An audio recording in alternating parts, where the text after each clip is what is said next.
আল্লাহর নবীজি ও মুসলমান শুনে নাও, দিলের কান্ডা লাগা শুনে নাও। পৃথিবীর মধ্যে মহামানব যারা আছে দুনিয়ার মধ্যে বিড়ালকে ভালোবেসেছে। এই বিড়াল একটা গৃহপালিত পশুর মধ্যে পড়ে যায়। এটা এত প্রভুভক্ত হয়, এত মুসলমান শুনে নাও, বিড়ালটাকে অত্যন্ত মায়া করবেন। বিড়ালটা যদি দোয়া করেন, বিড়ালটাকে বিনা কারণে কোনো বিষ দিয়ে মারবেন না, কোনো কিছু দিয়ে মারবেন না। ও মুসলমান শুনে নাও, বিড়ালটাকে যত্ন করবেন। বিড়াল যদি অভিশাপ করে, বিলাই যেটা বলা হয়, অভিশাপ করলে সঙ্গে সঙ্গে আমার আল্লাহ কবুল করে নাই। বিড়ালের অভিশাপে মানুষ ফকির হয়ে যায়, বিড়ালের অভিশাপে মানুষগুলো ধ্বংস হয়ে যায়, বিড়ালের অভিশাপে দুনিয়ার সংসারের মধ্যে অশান্তি লেগে যায়।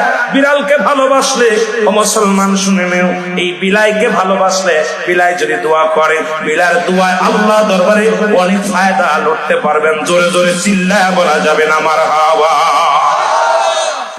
এখানেও নবী বিড়ালকে ভালোবাসতেন। এখনো মক্কা মদিনা অসংখ্য বিড়াল আছে যারা মদিনায় গেছেন হজ করতে। আমাদের সভাপতি সাহেবও গেছে।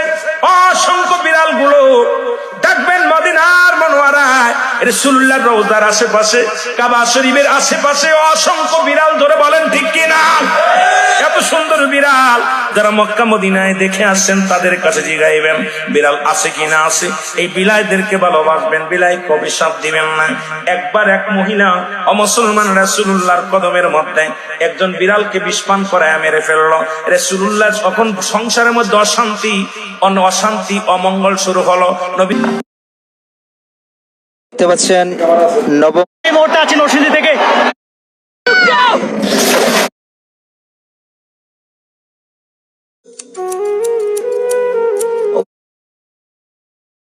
আল্লাহ জিজ্ঞেস করে জিব্রাইল,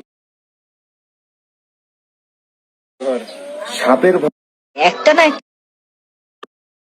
আজানের সময় যে মহিলা